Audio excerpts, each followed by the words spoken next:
కులమతాలకు అతీతంగా సేవా కార్యక్రమాలు చేస్తూ ప్రత్యేక గుర్తింపు తెచ్చుకున్న విశ్వ హిందూ ధర్మ పరిరక్షణ రామసేన అధ్యక్షుడు కంబాల శ్రీనివాసరావు బీజేపీలో చేరారు. గోకవరం తంటికొండ రోడ్లో ఏర్పాటు చేసిన బహిరంగ సభలో ఏపీ బీజేపీ అధ్యక్షురాలు ఎంపీ దగ్గుపాటి పురంధేశ్వరి సమక్షంలో బీజేపీ తీర్థం పుచ్చుకున్నారు. ఈ కార్యక్రమానికి కేంద్ర మంత్రి భూపతిరాజు శ్రీనివాసవర్మ ముఖ్య అతిథులుగా హాజరయ్యారు.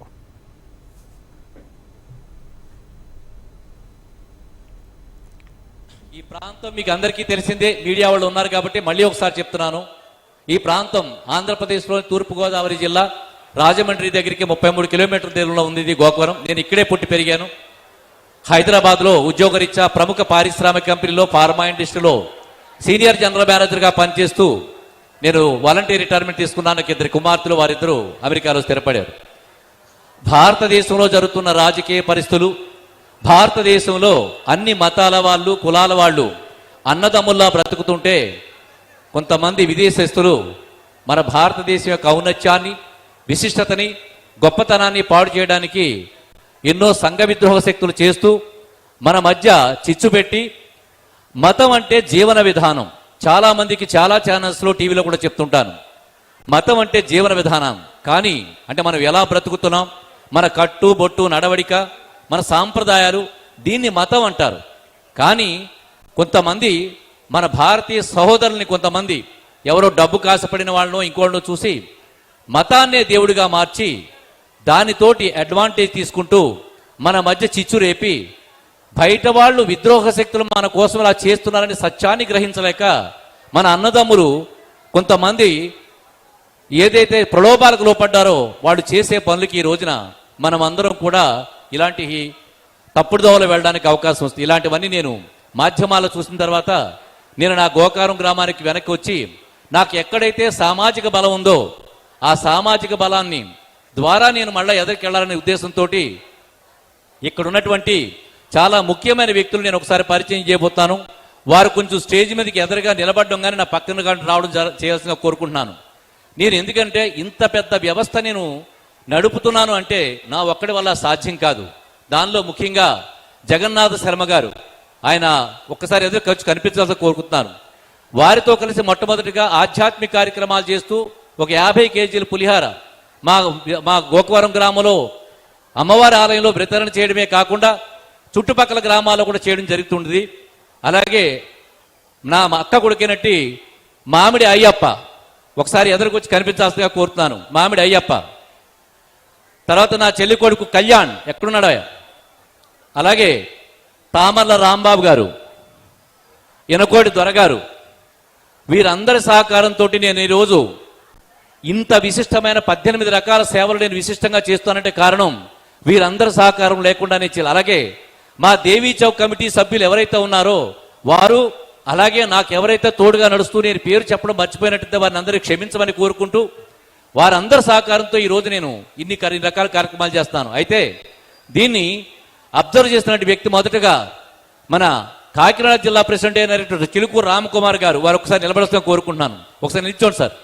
చిలుకూరు రామకుమార్ గారు మొదటగా అబ్జర్వ్ చేసి నన్ను కలిశారు. అలాగే మట్టా మంగరాజు గారు, వారు కూడా ఒకసారి కనిపించాలి. మట్టా మంగరాజు గారు నాకు అన్నిటికీ భారతీయ జనతా పార్టీ సభ్యత్వం నమోదు చేసేటప్పుడు నేను అందరికన్నా రాష్ట్రంలో 30,000 సభ్యత్వాలు చేయడం జరిగింది. ఆఫ్లైన్ రికార్డ్స్ ఎన్నన్నా రాసుకోవచ్చు, కానీ ఆన్లైన్లో రికార్డ్ చేయాలంటే ఓటీపీ నెంబర్ చెప్పాలి. ఆ ఓటీపీ నెంబర్ చెప్పడానికి చాలా మంది భయపడతారు. ఈ రోజుకి చాలా మంది అంటే మన పార్టీ వదిలేస్తే మిగతా పార్టీల్లో ఆన్లైన్ సభ్యత్వాలు చేసుకోవడానికి ఎంతో కష్టపడుతున్నారు. నేను ఒక్కడనే మన గౌరవాధ్యక్షురాలు వారి యొక్క అనుమతితో 30,000 సభ్యత్వాలు చేసిన రాష్ట్రంలో ప్రథముడిగా నిలబడ్డా నేను ఒక్కడనే. దీన్ని చూసినటువంటి వేటుకూర సూర్యనారాయణరాజు గారు, వారు ఒకసారి నిలబడాల్సిన కోరుకుంటున్నాను. వారు కాకినాడలో చూసి ఏంటి జగన్పేట నుంచి ఇంత స్పీడ్గా జరుగుతుంది భారతీయ జనతా పార్టీ సభ్యత్వాలని చెప్పి ఎంక్వైరీ చేస్తే మన వరాల బాబు గారు నుంచోవలసిగా వరాల బాబు గారు ఇన్ఫర్మేషన్ ఇచ్చారు. లేదండి అక్కడ కంబాల శ్రీనివాసరావు ఒక వ్యక్తి ఉన్నాడు, ఆయన చెప్తే చాలు ఫోన్ అలాగే ఇచ్చేసి ఓటీపీ చెప్పేస్తారు జనాలు, అలా స్పీడ్గా అవుతుందని చెప్పానంటే వారి సహకారంతో చేస్తున్నాను. అలాగే ఎవరైతే చాలామంది దాట్ల కృష్ణవర్మ గారు కానీ ఇలా వీరందరి సహకారంతో నేను చేసుకుంటూ, నేను ఎవరి పేరుని చెప్పడం మర్చిపోయినామో తెలియదు, భారతీయ జనతా పార్టీకి సంబంధించి వీరందరి సహకారంతో నేను వాళ్ళందరూ అబ్జర్వ్ చేస్తూ స్వామి మీరు ఎందుకు మీ భావజాలానికి భారతీయ జనతా పార్టీ భావజాలానికి చాలా సామీప్యం ఉంది, మీరు భారతీయ జనతా పార్టీలు ఎందుకు చేయకూడదని చెప్పారంటే, మొదట్లో నాకు రాజకీయాలు చేయాల ఉద్దేశం లేదు. చాలా మంది పార్టీల వారు నన్ను అడిగారు, మీరు భారతీయ జనతా పార్టీలో ఎందుకు జాయిన్ అవ్వకూడదని చెప్పని అడిగారు. నేను రాలేనండి, నాకు రాజకీయాల మీద ఇంట్రెస్ట్ లేదని చెప్పాను. కానీ భారతీయ జనతా పార్టీ నుంచి ఎప్పుడైతే నాకు ఆహ్వానం వచ్చిందో, నాకు వెంటనే నరేంద్ర మోడీ గారు స్ఫూర్తిదాయకం, యోగి ఆదిత్యనాథ్ గారు, అలాగే మన మహిళామూర్తి మన రాష్ట్ర బీజేపీ దానికి అధ్యక్షురాలైనటువంటి పురంధరేశ్వరి గారు నాకు వెంటనే జ్ఞాపకం వచ్చారు.